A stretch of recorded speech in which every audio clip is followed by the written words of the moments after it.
Hey, I'm Brian Hagman, and joining me today is Mike Dovorany with PulseLabs. Good morning, Mike. How are you? Good morning, Brian. I'm doing great. Thanks for having me on. Yeah, absolutely. All right, so to jump right in, today we're talking a little bit about EV research. So up to this point, so what's been missing in EV research? That's a great question. Really what we found in EV research is to the extent they are in so many ways the cutting edge of what's happening in automotive in this space, the traditional ways that particularly car companies are trying to listen to what consumers want and design that into vehicles, it's really not accomplishing what they need to. Sort of these old school methods. So we're really seeing that newer methods, particularly those that the tech industry has been using quite a bit when it comes to vehicles, are really providing some different areas of insight for EVs. Gotcha. So what's some examples of some of the old methods or traditional methods versus like maybe some of the newer things we're doing?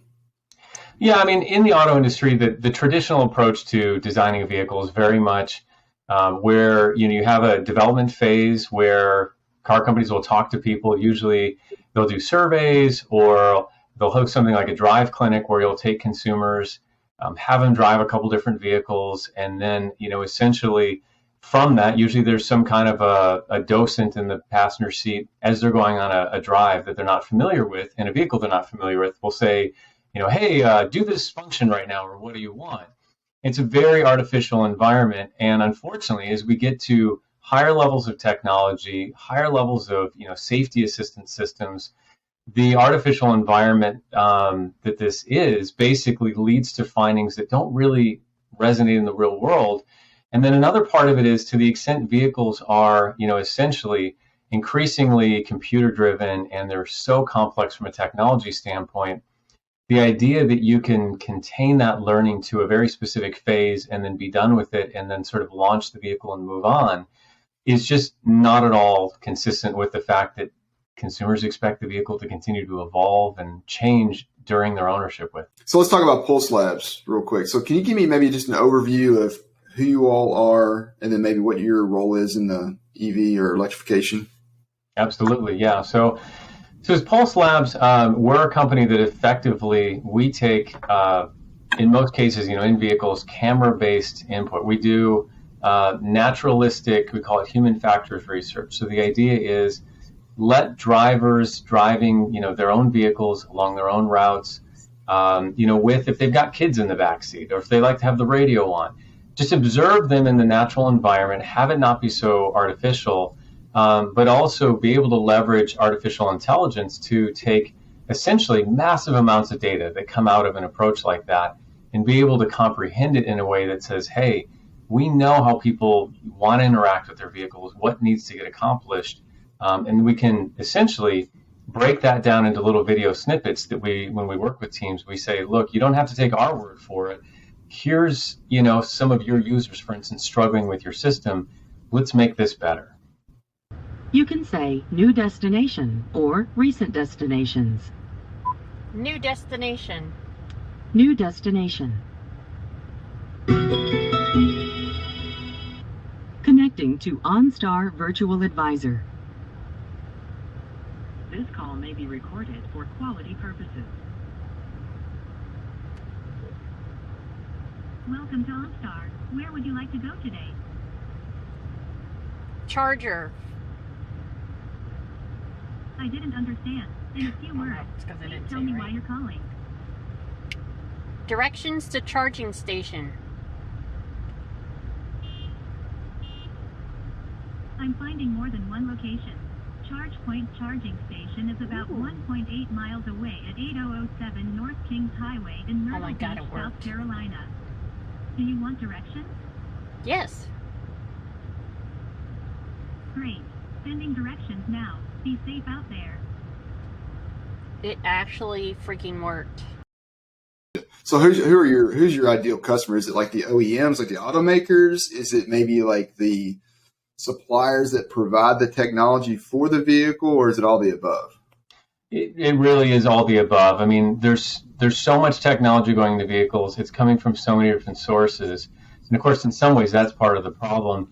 anybody who's working on trying to make that human machine interface better or provide new features, those are companies we love to work with because it usually ends up being, pretty exciting engagements that we have. Yeah, gotcha. So walk me through like a test. Like, so are they volunteers? Are they employees from like your customers that just get in and drive these vehicles? And like how long is the test? Is it literally like 10 minutes or is it like for like weeks? Like what's the actual setup of a test look like?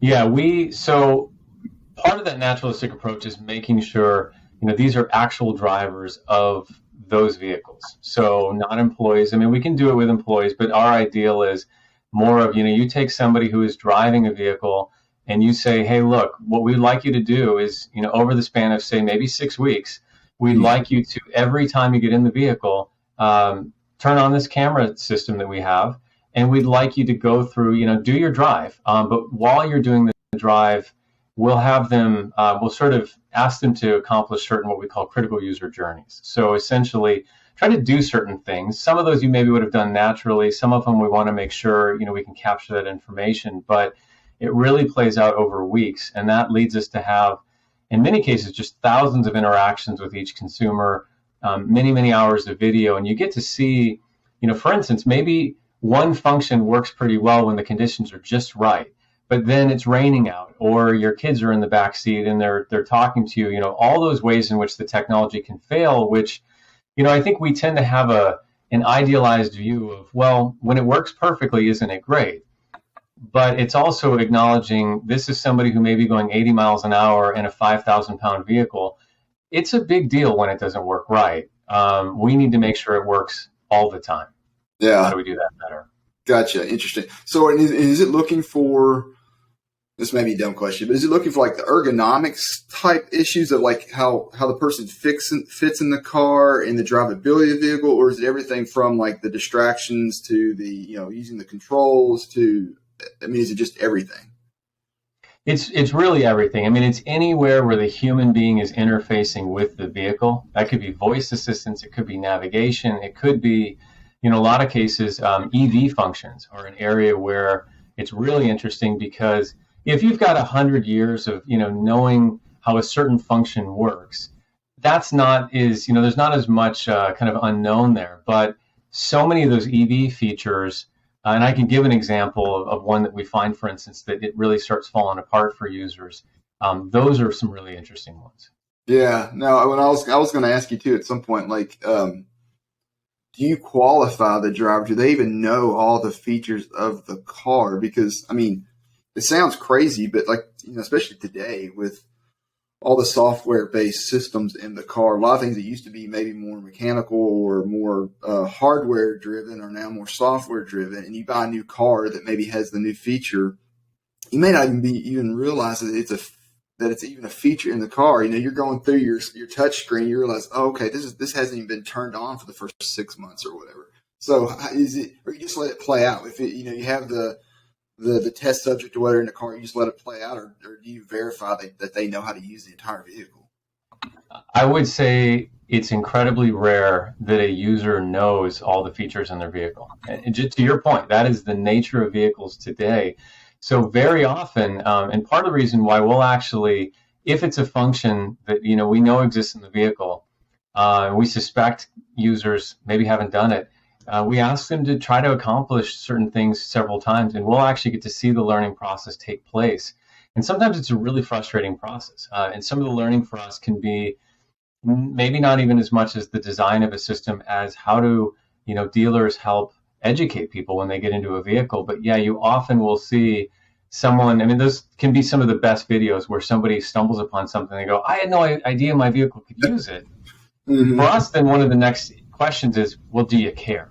Maybe it was a really neat thing, but at the same time, a lot of these features, they're sort of interesting but not relevant. And how do we not necessarily focus on those? Yeah, no, gotcha. All right, so talking about EVs, all right, electric cars in the market. So based on your all's experience so far, as you have been conducting your test research for customers or clients, what are you seeing? So, or what's been missing, or what are you seeing right now as far as the research, or as we transition to electrification?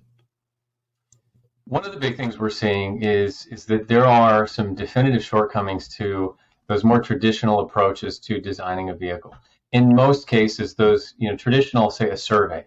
In some cases, it's even still a paper survey someone's filling out, or having people unfamiliar with the vehicle drive it for a very short period of time in an artificial environment. Those processes were all developed around gasoline vehicles. And so in many cases, when it comes to how do you address some of the new degrees of freedom that exist in an EV, these processes start falling apart. And I'll give you a specific example. Internal combustion engine cars have for a long time done a very good job of being able to tell you how much gasoline you have. Well, that translates pretty well into how much EV battery do I have. So we can figure that out. It's pretty clear for people to see that. When you take a more gasoline kind of a fueled approach, there's, in many cases, if you need gasoline, it'll pop up that, hey, look, you decided, you just realized you need gasoline. Let's find a gasoline station for you. We're going to find the nearest one, because generally when you're in that situation, you need it right away. That is the opposite of what's true in an EV. When you've got range anxiety, you realize, for instance, I'm going to be traveling 400 miles to my destination. I need to stop and charge. The systems will often say, okay, you're going to need to stop. Let us help find you a charging station. And then that's where things start falling apart. They'll maybe find a charger that's a mile away. Well, I still have 300 miles range on the vehicle. Or they'll treat all charging stops the same when in fact it may not be compatible. It may be that there's a wait there. It may be that it's a much slower charger than one that's just another half mile up the road. Just stuff like that. Yeah, or maybe the charger doesn't even work. Maybe it's out of commission or something like that, Right. Yeah. Those are things where on a superficial level, people can feel like, well, we've addressed the issue, right? The system will tell you where chargers are. But when you actually get into the details, the process is problematic. And what we've really found, for me, with interactions with thousands of EV owners or potential EV owners over the last few years, is that we've seen this really clear transition from the early adopters who were willing to work around those quirks. Oh, okay, I got to pull up my cell phone and I'm going to find which of those chargers is the best for me, and I'll tell the system to navigate it to that. You take that to a more mainstream customer and they say, you know what, this is half-baked. Come back to me when you got this right. And so it really is something that can hinder more widespread adoption of EVs. Yeah, and that kind of got me thinking too, traditionally, if you're an automaker, you design the car and you release it based on, what you hope is a really good car, fits the needs of the customer, and you just go. You don't worry about where they're going to get gas or how they're going to fill up or even how they're going to maintain the car. Kind of taken for granted. But now with the EVs, it's almost as if the industry, the charging industry and the battery industry and the automakers they're having to work together to be able to make this transition to electrification actually work, right? Because it's an interesting thing where the automakers now are having to worry about, okay, how's this person going to maintain the car and where are they going to charge it if they can't charge it at their house or if they're on the road or something like that. You're absolutely right. Yeah. So where do we go from here? So moving forward, though, as far as the challenges that you're seeing within your development or your studies, what things need to happen? Yeah, it's, what we really find is that ultimately, if we acknowledge that, particularly when it comes to EVs, they are so infused with technology that we need to really take a new approach to how we understand how humans are interacting with it. And it's one that, while it's nice to feel like we can have a definitive sort of maybe research phase and be done with it, the realization is that for any vehicle to be successful, it needs to look at the relationship with the customer as something that's going to be ongoing well after the vehicle is purchased, and therefore the feedback and the evolution of the vehicle is going to continue during that time frame. I mean, we talk about, I think about Tesla owners I've spoken with who will say, one of the reasons they bought their vehicle is because they can actually say to somebody, hey, it's 2 years after I bought my car, and my car is a better car today than the day that I bought it because it had various upgrades over that time. Why would I buy a car that's actually only gotten worse since the day that I bought it? So that is just an acknowledgement of this new reality. So that is really, it's about taking a new approach to it. And for us, it's, what we're doing is there's such a need for this in our interactions with tech companies and car companies and suppliers. We're actually launching a suite of essentially products around, being able to help companies who maybe couldn't commission something like this on their own, be able to benefit from this learning in a way that can be a lot faster and a lot more valuable for them.